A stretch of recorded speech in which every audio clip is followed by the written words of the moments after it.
त्या बायकोकडे म्हणा, मुलांकडे म्हणा, आजूबाजूच्या लोकांकडे म्हणा, असं आम्ही बघतो का?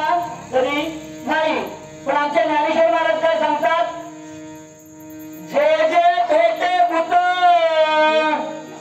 ते ते मानिजे भगवंत, हा भक्ती योग निश्चित जाण माझा. आहे का नाही? जे जे या विश्वामध्ये दिसतंय ना ते भगवंताचं रूप असं मान. एक दिवस मानता मानता मानता कळेल हे सर्व भगवंताचीच रूप आहे. विठ्ठल काय तर जग वाईट नाही, कुटुंब वाईट नाही. म्हणजे जग म्हणजे सुद्धा संसार, कुटुंब म्हणजे संसार. मग अजून कशाला आम्ही संसार म्हणतो? या शरीराला सुद्धा संतांनी संसार म्हणलेला आहे. कारण संसार म्हणजे काय? जे सरत सरत सरत त्याला संसार म्हणतात. म्हणून आपलं शरीर सुद्धा कसं सरत सरत चालतं आहे का नाही? सरत म्हणजे बालपण, तरुणपण, वृद्धपण असं आपलं सरत चाललेलं असतं. म्हणून हे शरीर सुद्धा संसार आहे. पण शरीर वाईट आहे का? शरीर वाईट आहे का?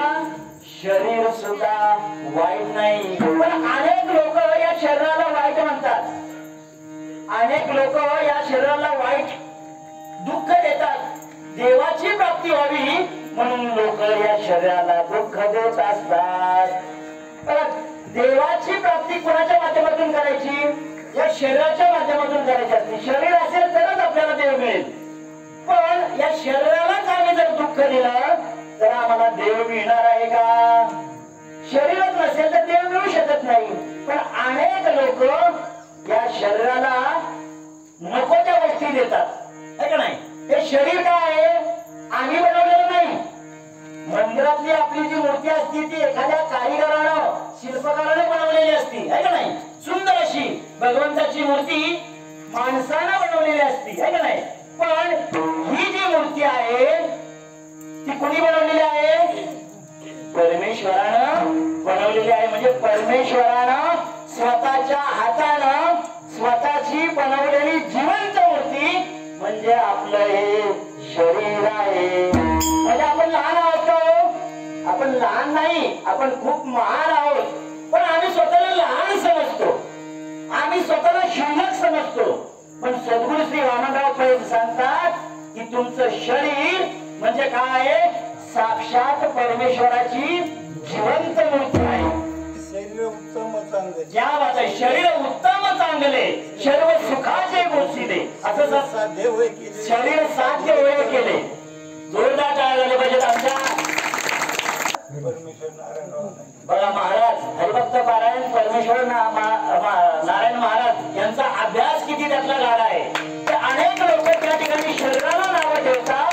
तिथं सद्गुरू श्री वामनराव पै सांगतात हे शरीर म्हणजे साक्षात परमेश्वरानं बनवलेली, स्वतःच्या हातानं बनवलेली स्वतःची जिवंत मूर्ती आहे. बघा नैवेद्य म्हणून काय काय देतो?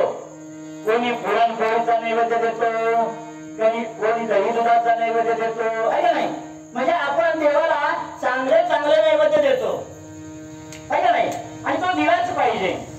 पण परमेश्वराने बनवलेल्या, स्वतःच्या हाताने बनवलेल्या स्वतःच्या जिवंत मूर्तीला आज लोक काय देतात? आज लोक दारू, गुटखा, गांजा, तंबाखू यांचा नैवेद्य अर्पण करत असतात. म्हणजे ज्या भगवंतानं ही मूर्ती बनवली त्या भगवंताचा अपमान होतो का सन्मान होतो? या ठिकाणी भगवंताचा आपण अपमान करत असतो. त्या परमेश्वराचा आपण अपमान. आपल्याला जे शरीर दिलेलं आहे ते कशासाठी दिले? हा मनुष्य देह कशासाठी दिलेला आहे? आपल्याला माणसाचा जन्म कशासाठी दिलेला आहे? जन्म आहे माणसाचा आनंदासाठी, जन्म आनंदासाठी.